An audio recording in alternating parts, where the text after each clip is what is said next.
Good evening and welcome to a thoroughly unplanned Hibs Observer live briefing here with myself, Liam Bryce, joined by Patrick McPartlin to react to the news coming out of Easter Road that Chief Executive Ben Kensell has left the club after 3.5 years in post. Patrick Hinkle, on this occasion, I think we could maybe dispense with the small talk and get straight to it because there's only, obviously, people are still kind of reacting, still digesting this news, but it's a really big development coming out of Hibs, change at the very top. What's your initial reaction to it? I think the initial reaction would be it's a bit of a shock. I don't, there weren't any rumblings that this was on its way. It's just very kind of out of the blue. In terms of just a decision. I mean, it's not a minor thing. It's obviously when your chief executive leaves, that's it's seismic change at the top, as you say. I know obviously when you look at some of the protests that have been conducted by sections of the fans, particularly when Hibs were on that sort of poor run form. I think we've seen still at games with the sort of Block 7 ultras flying their banner upside down that there's still this sort of feeling of discontent with the club's hierarchy. But despite that, and things obviously turned around on the pitch for Hibs, I don't think there was really any suggestion that there was going to be change at the top, and sort of so kind of suddenly as well. So I think, yeah, it's certainly surprising. Looking at social media, a lot of positive reactions from some sections of the support, which, given some of the chanting we've heard at Easter Road in previous weeks, is perhaps not a surprise. But I think the sort of overwhelming feeling is that this is a bit of a surprise at probably a strange time. It's not it's obviously not the end of the season. It's not sort of the end of the calendar year or anything like that. So I think a lot of speculation on what's happened, but ultimately Hibs are on the lookout for a new chief executive. Since, well, for the first time in, as you say, 3.5 years. Yep, absolutely. If you're just getting up to speed with this, folks, obviously it has come out out the blue in the last hour or so. There was a statement released from the Gordon family, and it said, "We'd like to thank Ben for all his hard work and leadership over the last 3.5 years, and we will forever grateful for the support he provided our family after Ron's passing. As a club, we have made positive strides under Ben's guidance, and he will be leaving the club in a better place. We're always looking at the future of the club, and after discussions with Ben, we mutually decided that it was the right time to part ways. We wish him nothing but the best moving forward." So obviously, I think the discussion will kind of probably quickly quite turn, obviously to who's going to succeed Ben Kensell. But before we get to that, what do you think is any kind of initial instant thoughts on what his kind of legacy will be? I think mixed is probably a fair comment. I think if you look at certainly as the club mentioned in the statement, what he did with the commercial side of the club, I think can't be sort of by overlooked. Certainly turned things around on that side, increasing the sort of overall turnover as well. Big thing for Hibs, and for any club obviously. And then you look at the sort of revamp of Easter Road, particularly the hospitality suites. That's I think rightly sort of praising him for his involvement in that, for leading on those projects. But I think possibly there'll be, when he was more involved in the football side of things, there was obviously criticism of how he handled that prior to Malcolm Mackay coming in as a sporting director, which I think is understandable. But I think when you look at what the Gordons wanted to achieve and what Ben Kensell wanted to achieve, he ticked a lot of boxes. Easter Road is visually, I think for the fans, it's a lot better. Hospitality suites, a lot better as well. I know there's still complaints about the quality of pies or how hot the chips are and things like that. But you're always going to get that, and it's I think that's probably quite a small factor when you consider what it was like prior to him coming in, and that was his forte before he came to the club. And you look at what he'd done at places like Norwich and what he'd been involved in at Arsenal and Charlton. He did have a track record of improving the things that he improved at Hibs. And I think when you consider what things were like before he came in, it was clear that they needed overhauled. And, there was obviously a lot of focus on making things better off the pitch, whilst fans were wanting to see improvements on the pitch. But I think the constant messaging coming out was, we can't really have one without the other, and I think that's understandable. But like I said at the top of this, I think mixed legacy is probably the best way of looking at it. That he did do a lot of good things off the pitch, but there were potentially some of his involvement in the football side of things. We look back on particularly fondly. I think it'd be fair to say. So while I think it's perfectly legitimate to credit him for the things he got right, obviously there were mistakes made as well, which I think to be fair, I think he said that. I think the Gordons have said that as well. So I think when you look at Easter Road as a stadium, inside and out, it isn't better nicked than it was.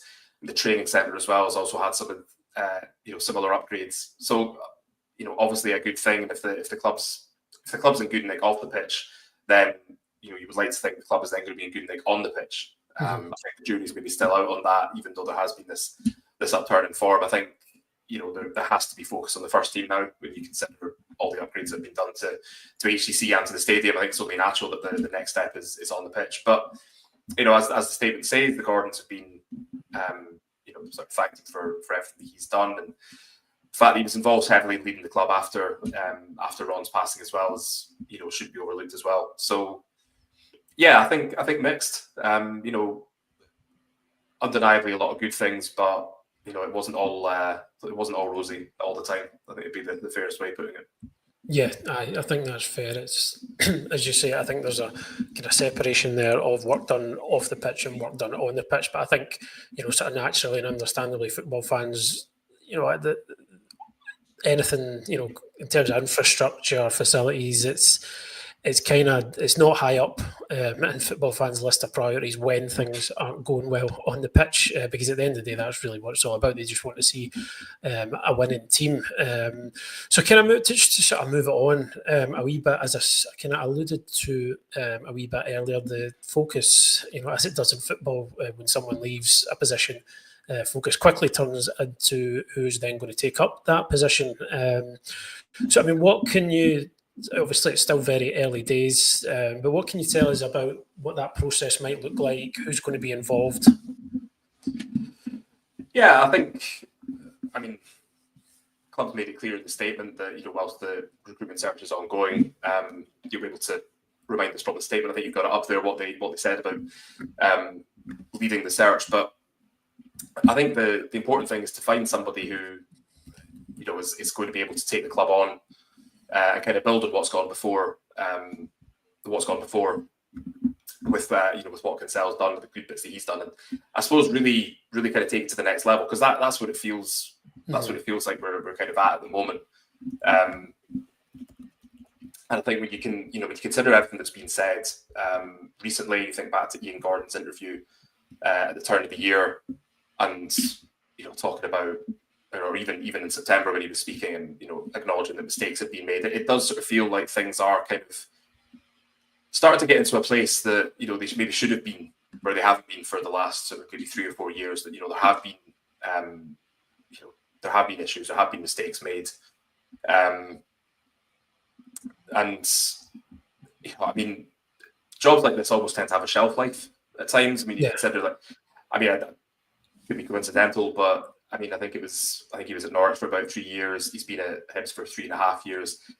Sometimes it is just the kind of best for both parties to move on. Which, reading between the lines of the statement, as they've said, that's mutually decided it was the right time to part ways. But it's when you look at the statement, they say we've made positive strides forward under Ben's guidance. He was leaving the club in a better place. You want somebody to come in to kind of pick up on that and just as I said, take it to the next step. So. We know that, whilst the sort of recruitment process is ongoing, Hibs will be led by the sort of senior management team looking after the day-to-day operations. So, that will involve the likes of Malcolm Mackay, sporting director, Philip Lombardi, sort of financial director, and as we sort of said in the piece today, the Black Knight president Tim Bezbatchenko is going to be involved, as well as the group's kind of. Representative on the ground at Hibs, if you like. Obviously, minority shareholders, they're not going to be solely picking who it is, but I think they will have a say. They will be involved, and I think when you consider what the Black Knights can bring with the knowledge that they've got with their kind of network and things like that, that potentially does potentially open it up wider to candidates who might previously not have been on the radar. And yeah, I think it's the same when Hibs were looking for new managers in the past few years. It is a big club, it's an attractive job, and I think they won't be short of interest in the role. I think a lot of people will be looking at it and thinking, that's whether that's somebody at another Scottish club who sort of thinks, I could, that could be a next step for me. Whether it's a similar thing to Ben when they've been at a club down south and decide that they want to change the scene, or something totally different, something totally out of left field. But I think it'll be interesting to see what direction they go in. How quickly they sort of source a replacement, and what that might look like. I think with Malcolm Mackay in post as sporting director, I think you almost need a chief executive who's probably going to be more focused on the non-football side of things. Yeah. So, it might very well be, somebody who's maybe not got as big a background in football, or, somebody who's maybe not had sort of such prominent roles with football clubs. It might be, advantageous to have that sort of knowledge. And I imagine, you wouldn't be appointing somebody with zero involvement in football. But it's interesting to see where they might go in terms of bringing somebody in who, would probably, I imagine, a focus on the sort of off-field side more than on-field. Yeah, so I suppose it's maybe a chance to sort of define that separation between the chief executive role as mainly being focused on off-field matters, as opposed to there being a senior management team who are more responsible primarily for the football side. But I mean, as you said there, there's an expectation that the Black Knights will be involved to an extent in appointing the new CEO. Obviously, as you said, minority shareholders, so it's not expected that they'll be the ones leading that process. But I mean, is there maybe as you kind of alluded to, with their sort of expertise, their network, does it feel like a chance to explore that and tap into that? I think it probably does. When you look at Garvin Stewart's arrival from Bournemouth and the network that he's got just from being attached to Bournemouth for so long, and obviously the network of contacts he would have made up from being his previous clubs, like Portsmouth and I want to say Cardiff, yes. And the Welsh FA as well. Like, it's certainly there's, and I have to imagine that this was part of the reason why. And I don't think I mentioned this before, but Kensell obviously played a big role in getting the Black Knights on board in the first place. So it's obviously another feather in his cap. But I think it does sort of. There are maybe people who wouldn't ordinarily consider the role, who might sort of think, well, if the club is sort of part of this wider network, it might be something that becomes more attractive to them. There might be somebody who might, I think I sort of alluded to this earlier, might not have been attainable previously, who now is, a sort of potential candidate because they're making use of that network. And I think when we think back to the summer when Bill Foley was speaking quite candidly about Hibs not listening and not sort of taking advice on board, and how that kind of played out with, I think when you look at how the relationship is, that's what Bob Club's telling us, the relationship's in a better place. And I think Garvin Stewart being brought on board does suggest that they are trying to strengthen those ties. Tim Bezmachenko's sort of fairly frequent site at Easter Road. So I think that the more that relationship is defined, the more we'll sort of see sort of more evidence of the sort of benefits of being part of the sort of multi-club system. But at the same time, as you pointed out, it's not the Black Knights calling the shots. They'll obviously have their opinion. They'll have their say. Might even have their preferred candidates. But ultimately, it has to be the right choice for the football club. And I suppose ultimately, you've got the Gordons as the owners who will be keen that whoever comes in is going to continue the good work that Ben Kensell did, and help take the club forward. Because I think I mentioned the interviews that Ian did. There was an awful lot of kind of holding his hands up and sort of saying like communication with the fans needs to be better. I think he was talking about recruitment and said things along the lines of having to go. What was it? They tried to go to too young, too sort of global, too quickly, and things like Yeah. that. So, I think if you're sort of holding your hands up and saying, this is where we've made mistakes, and appreciating that, with the Black Knights, you have this wealth of football knowledge, not just in terms of what goes on the pitch, but off it as well. When you look at the people who are involved, whether it's at Bournemouth, Lorient, Auckland, FC in New Zealand, in the A-League, and I suppose the sort of possibilities that are open up to Hibs as being part of this network. That's part of the reason why they got involved in the first place. To try and widen that scope, to try and get a bit more out of things. So I think time will tell who it is. Time will tell who it is. Of course, it will. Time will tell. Time will tell us what route Hibs decide to go down. I think it'll be quite clear the direction we take, and I think it will be quite interesting because with the Black Knights there is that scope that it could be someone totally out of left field rather than just being somebody who's just looking for a change in role or is looking for like a step up, that sort of thing. So it's a curious one. Who could potentially take over and what sort of background they'll have had prior to taking the job. Yeah, and just an added point, obviously because we are in the middle of a transfer window, and you can read full details on Patrick's story on the Hibs Observer website right now. But it's obviously it's your understanding that Kensell's departure won't have any impact on the remainder of the January transfer window. Yeah, I think we've sort of known for some time. I think pretty much since Malcolm Mackay came in as sporting director, that Kensell would be kind of taking a step back from the football side of things. And I think when you see the players who Hibs have been linked with, and the recent news about Alassane Amani and links with other players, then clearly things are still moving in the background, not fast enough for some fans liking, obviously, but I think certain things still moving, and a clear departure, I think, from the summer transfer window when there was this kind of focus on players with an experience of football in the UK, whether that was in England or Scotland, just sort of casting the net a bit wider now, which you have to imagine is at least partially down to Garvin Stewart and his sort of contacts book. But yes, I don't see this affecting the transfer window in any way.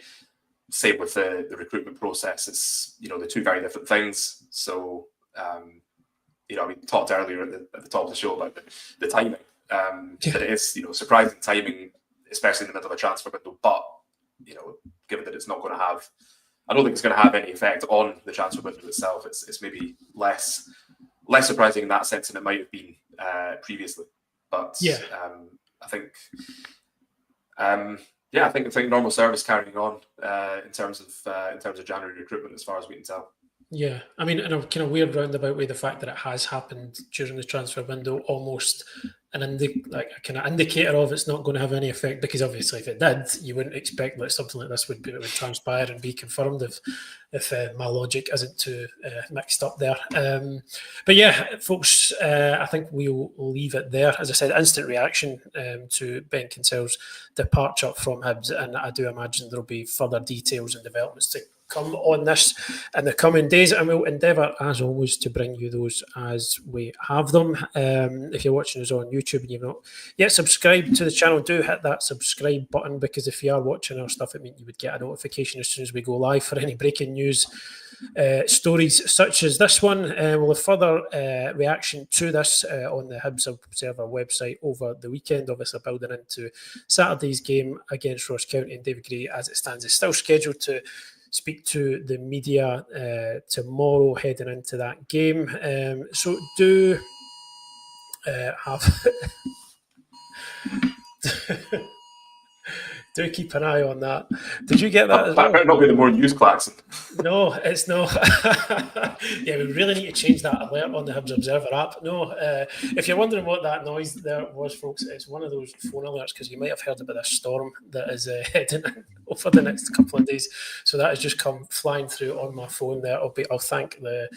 I think that must have come from the government. That's what I'm thanking them for that. It's the perils of doing these things live, unfortunately, folks. I'm sure I'm not the only one who got that on their phone, and if I am, maybe I should be a wee bit concerned. concerned. So, yeah, we'll park it there for just now, folks. Thanks very much for joining us. And as I said, we'll be back with more updates tomorrow, building into the weekend's game. And we'll speak to you all very, very soon. Cheers. Cheers.